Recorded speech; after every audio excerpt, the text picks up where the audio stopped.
नमस्कार दोस्तों। आज हम सुमित्रा नंदन पंत जी का जीवन परिचय देखेंगे और ये कवि हैं कक्षा 12 में।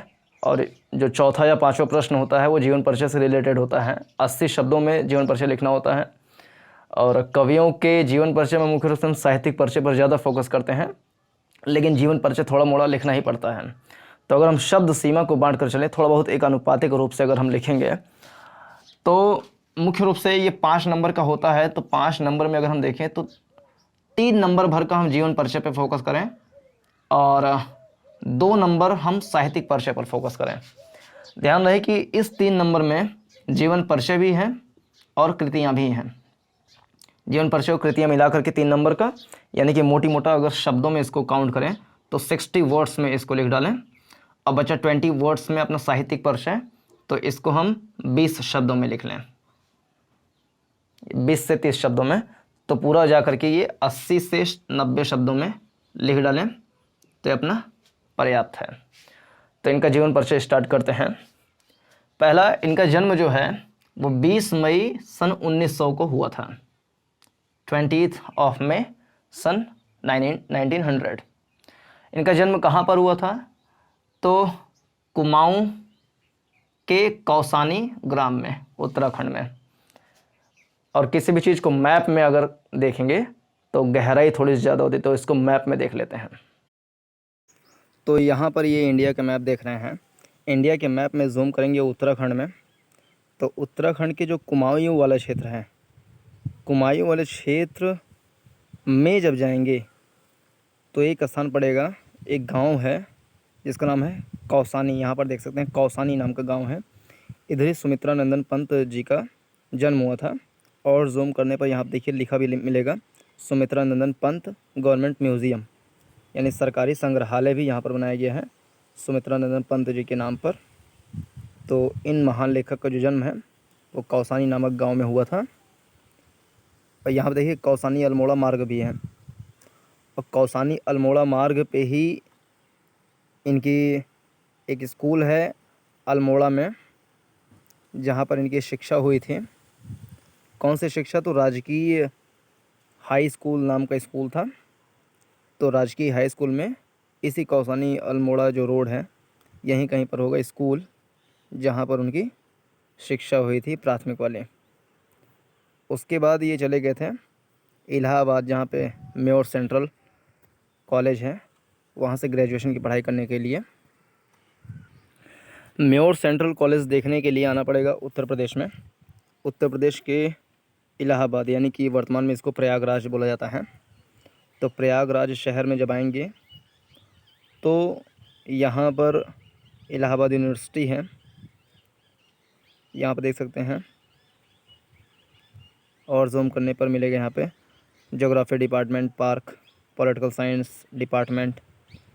तो यहीं पर ये जहाँ पे ये टिक लगा हुआ है रेड वाला, यहीं पर है म्योर सेंट्रल कॉलेज, जहाँ से इन्होंने ग्रेजुएशन की पढ़ाई की थी। तो ये इलाहाबाद में था।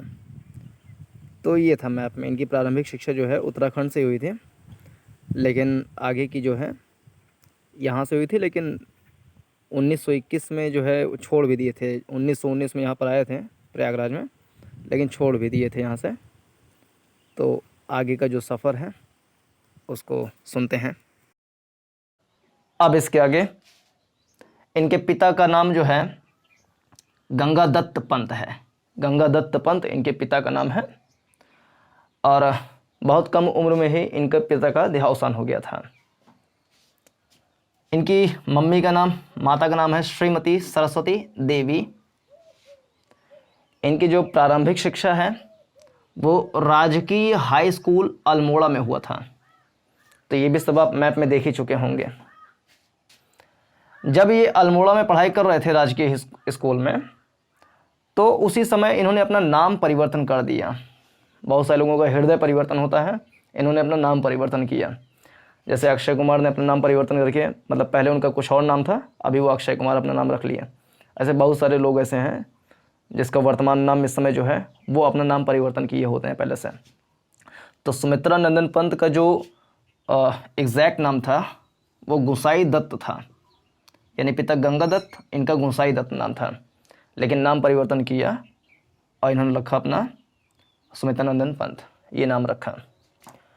इसके बाद ये म्योर सेंट्रल कॉलेज इलाहाबाद में सन 1919 में, यानी जब वही जलियांवाला बाग कांड हुआ था तो उस समय ये गए थे वहाँ पढ़ाई करने के लिए इलाहाबाद में सेंट्रल म्योर कॉलेज में, और 2 साल पढ़ाई की 1919 से 1921 तक। तो सन 1921 में आपको पता होगा कि गांधी जी ने एक आंदोलन छेड़ा जिसको बोलते हैं असहयोग आंदोलन, यानी कि इंग्लिश में अगर इसको बोलें तो डिसओबीडियंस मूवमेंट, हिंदी में बोलते हैं इसको असहयोग आंदोलन। कब हुआ था ये? तो 1921 में हुआ था। और इसके बाद एक घटना हुई थी, इसको चौरी चौरा कांड बोलते हैं, 1900 मतलब उसके नेक्स्ट ईयर, जिसमें कुछ पुलिस थाने में घुस करके आग वाग जला दिए थे। तो उसके बाद गांधी जी ने इस आंदोलन को वापस ले लिया था। लेकिन जब इस आंदोलन को वो लाए थे तो उन्होंने ये आह्वान उसमें किया था कि जो सरकारी वकील हैं वो अपनी वकीली छोड़ दें, जो उनके अंग्रेज़ों के स्कूल में पढ़ाई कर रहे हैं सरकारी स्कूल में, उस स्कूल से वो निकल आएँ, पढ़ाई ना करें, स्कूल छोड़ दें, शिक्षक अपनी जो पढ़ाने वाला काम है उसको छोड़ दें। तो उसी में ये जब स्टूडेंट थे तो इन्होंने अपनी पढ़ाई 1921 में छोड़ दी, जब गांधी जी ने आह्वान किया था। बाद में ये ऑल इंडिया रेडियो, AIR मतलब ऑल इंडिया रेडियो, इसके परामर्शदाता बन गए और सन 1950 से 1957 तक, यानी कि 7 सालों तक AIR के परामर्शदाता के रूप में उन्होंने काम किया। आज़ादी के बाद सन 1961 में इनको पद्म भूषण पुरस्कार से अलंकृत किया गया। पद्म पुरस्कार 3 होते हैं, पद्मश्री, पद्म भूषण, पद्म विभूषण। तो पद्म भूषण इनको दिया गया था। इनकी एक रचना थी कला और बूढ़ा चांद, इस पर इनको साहित्य अकादमी पुरस्कार मिला था। चिदम्बरम इनकी बहुत ही फेमस रचना है, इस पर इनको ज्ञानपीठ पुरस्कार मिला था। इनकी जो मृत्यु है उसके बारे में थोड़ा सा संशय है, कहीं कहीं मिलता है 28 दिसंबर 1977, कहीं कहीं मिलता है 21 दिसंबर 1977। तो बोर्ड परीक्षा में अगर लिखना हो तो मेरा सलाह ये रहेगा कि डेट को ना लिखें, क्योंकि यदि आप 21 दिसंबर लिखते हैं तो जो परीक्षक जांचने वाला है वो 28 पढ़ा हुआ है तो काट देगा, 28 लिख देते हैं तो 21 अगर मान लो गलती से पढ़ा है तो काट देगा। तो दोनों स्थितियों में इसको लिखे ही ना। इनकी मृत्यु ऐसे लिख दें कि पंत जी की मृत्यु जो है दिसंबर 1977 को हुआ था। एक लाइन में लिख सकते हैं कि इनकी एग्जैक्ट डेट के बारे में विवाद है, लेकिन कुछ पुस्तकों में 28 मिलता है और कुछ में 21 मिलता है। फिर इनकी रचनाओं पर आ जाते हैं। रचनाएं बहुत सारी हैं इनकी रचनाएं, सारे लिखने की आवश्यकता नहीं है, बस 2-3 ध्यान रहे।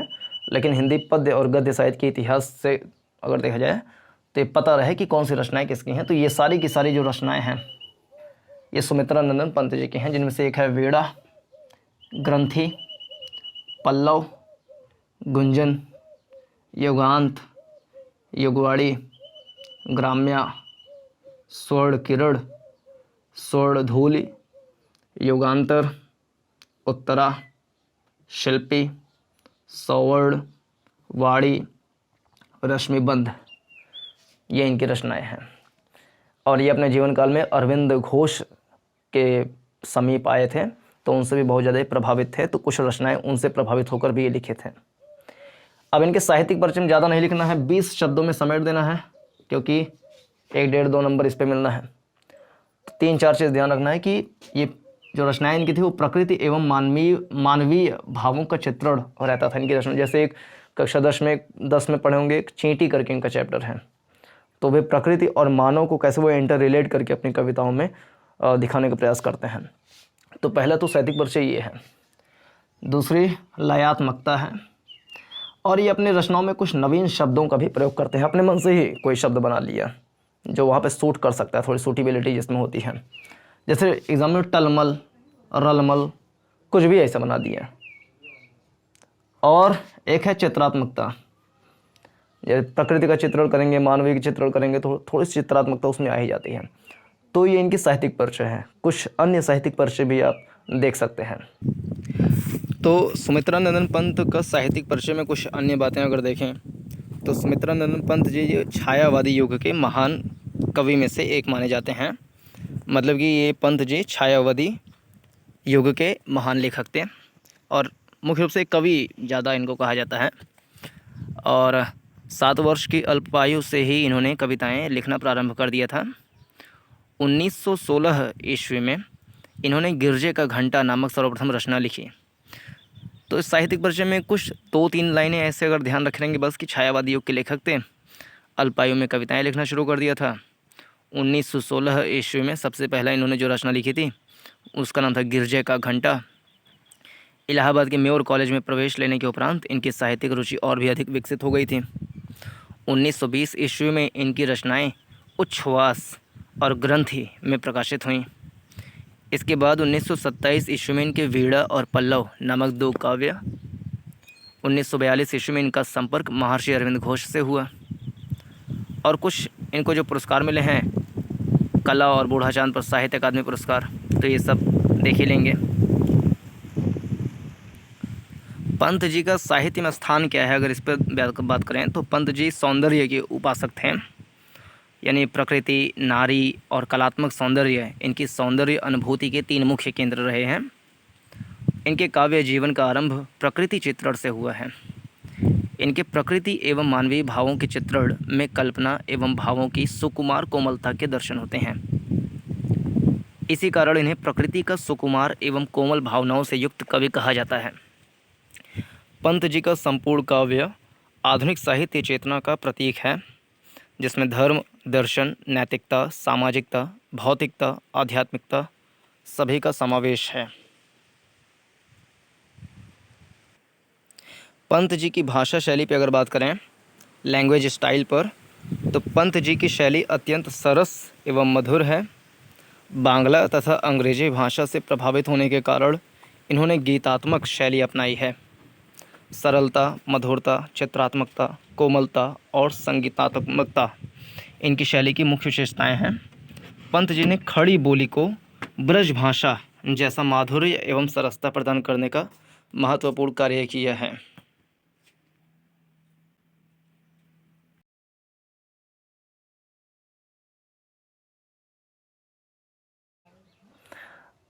तो इस वीडियो में इतना ही। उम्मीद करते हैं सुमित्रानंदन पंत जी का ये आपका एपिसोड, ये जो वीडियो है अच्छा लगा होगा। अन्य सभी कवियों के वीडियोस प्राप्त करने के लिए चैनल को सब्सक्राइब कीजिए, अपने साथियों के साथ शेयर कीजिए और वीडियो को लाइक कीजिए। धन्यवाद।